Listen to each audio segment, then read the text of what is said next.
नमस्कार दोस्तों। भाई, छोटे बच्चे आपको क्या बताते हैं इस कहानी को सुनकर, गुल्लू और एक सतरंगी उपन्यास के बारे में। मुझे तो बहुत ऐसे पत्र मिलते हैं जिनके बारे में मैं सोच भी नहीं सकता था कि बच्चों में इतनी बुद्धिमत्ता है कि वो हर पात्र के बारे में जिक्र कर देते हैं। खैर, आज तक हमने 30 पाठों पर चर्चा कर चुके हैं यहाँ, और आज हम 31वें पाठ पर चर्चा करेंगे। 31वें पाठ में मैं आपको बताऊं कि कर्णपुर में गुल्लू और राधा ननिहाल से वापस से आ गए थे और मामा ने उनको खिलौने भी दिए और वो सब लाकर उन्होंने अपनी क्लास वालों को दिखा दिए। अब आज 31वां पाठ शुरू करते हैं, मैं आपको सुनाता हूँ। गांव के महाजन के बाद दूसरा बड़ा मकान मुखिया का था।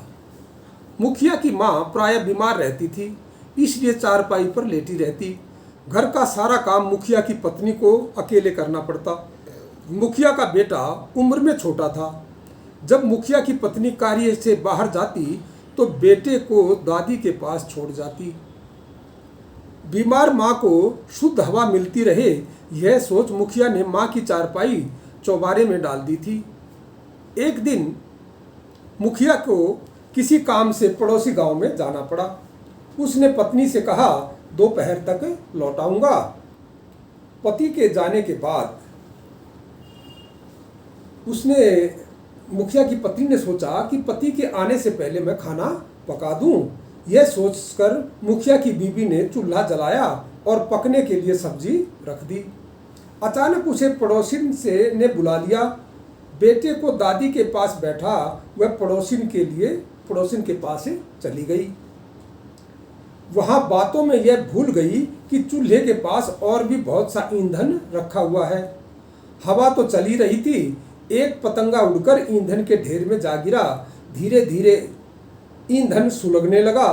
देखते देखते मकान के निचले हिस्से में आग पकड़ ली। दुर्भाग्य की बात यह थी कि सीढ़ियों के पास से तेज लपटें निकलने लगी, जिससे ऊपर जाना मुश्किल हो गया।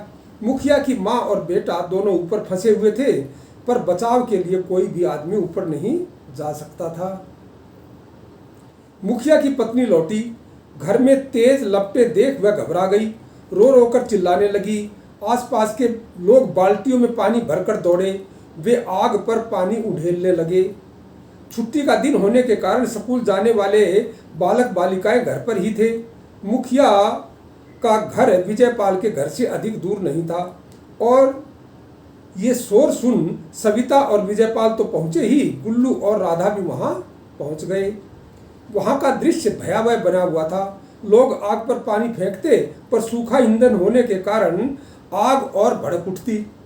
मुखिया की पत्नी बेटे के बारे में सोचकर लगातार रोए जा रही थी। उसकी सास का भी कोई स्वर सुनाई नहीं दे रहा था। इसने लोगों की चिंता को और बढ़ा दिया। वैद्य ने कहा, मुझे लगता है ऊपर कमरे में धुआं चला गया है, जिससे वे लोग बोल नहीं पा रहे। धुआं ज्यादा भर गया तो दादी पोता बेहोश भी हो सकते हैं। सास और बेटे के वियोग में तड़पती मुखिया की पत्नी रोते रोते सीढ़ियों की तरफ दौड़ पड़ी। बोली, बेटे के बिना मैं भी जीकर क्या करूंगी, मैं ही ऊपर जाकर देखती हूँ। लोगों ने उसे समझाया, इतनी लपटों के बीच तुम कैसे जा पाओगी? तुम जानबूझकर क्यों खतरा मोल ले रही हो? आग ऊपरी मंजिल तक न फैले, इसलिए लोग आवश्यक था कि पानी ऊपर से डाला जाए, लेकिन ऊपर जाने का तो कोई रास्ता ही नहीं था।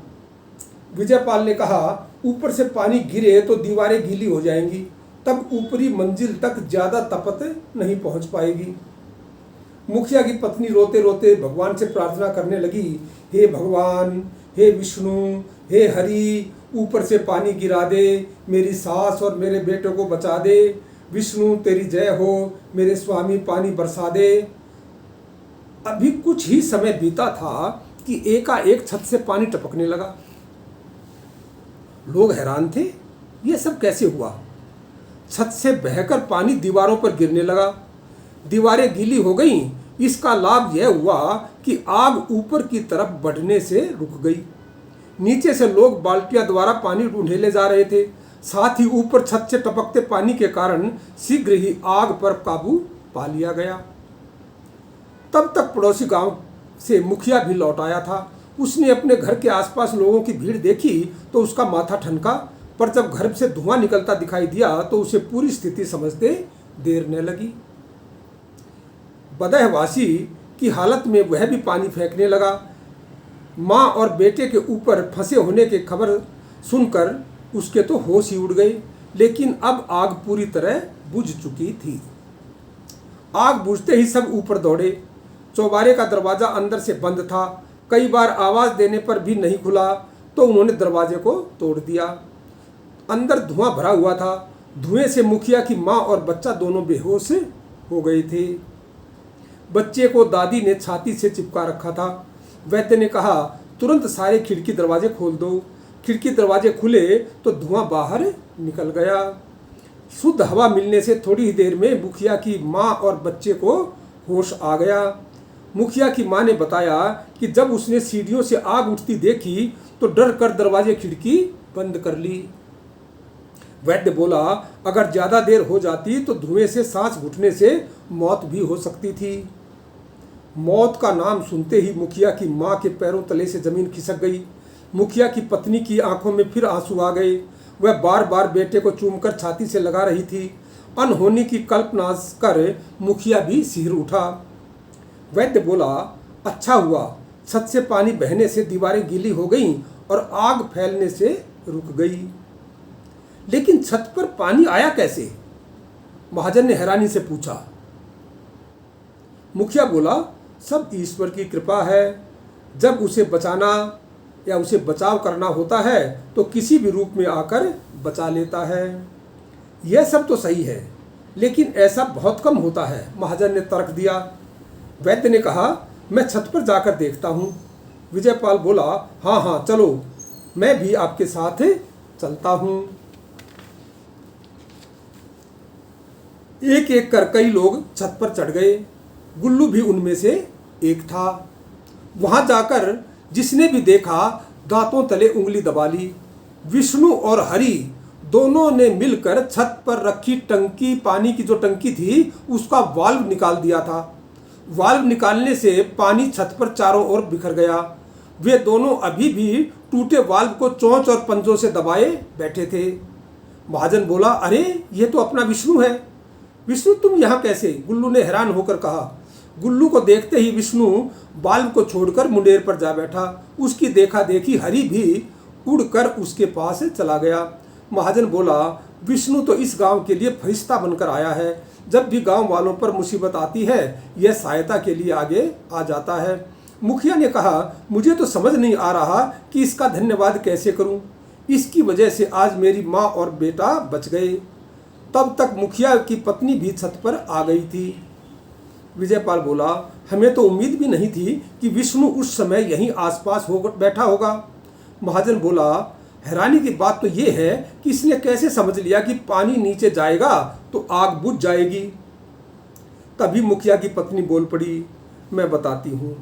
अब मुझे याद आया, बच्चे को संकट में देख मैं चिल्ला चिल्लाकर भगवान से प्रार्थना कर रही थी कि हे विष्णु, हे हरि, ऊपर से पानी बहा दो। इन दोनों ने समझा मैं इन्हें कह रही हूँ। खैर, इन्होंने मेरी पुकार सुन ली और टंकी की नली निकाल दी। अच्छा, तो ये बात थी, गुल्लू ने मुस्कुराते हुए कहा। मुखिया बोला, भगवान सहायता के लिए किसी न किसी रूप में आ जाते हैं। आज एक माँ की पुकार सुन भगवान विष्णु व हरि के रूप में उपस्थित हो गए। अपनी प्रशंसा सुन विष्णु और हरि दोनों को अच्छा लग रहा था। आग से मकान को अधिक क्षति नहीं हुई थी, पर ईंधन सारा जल गया था।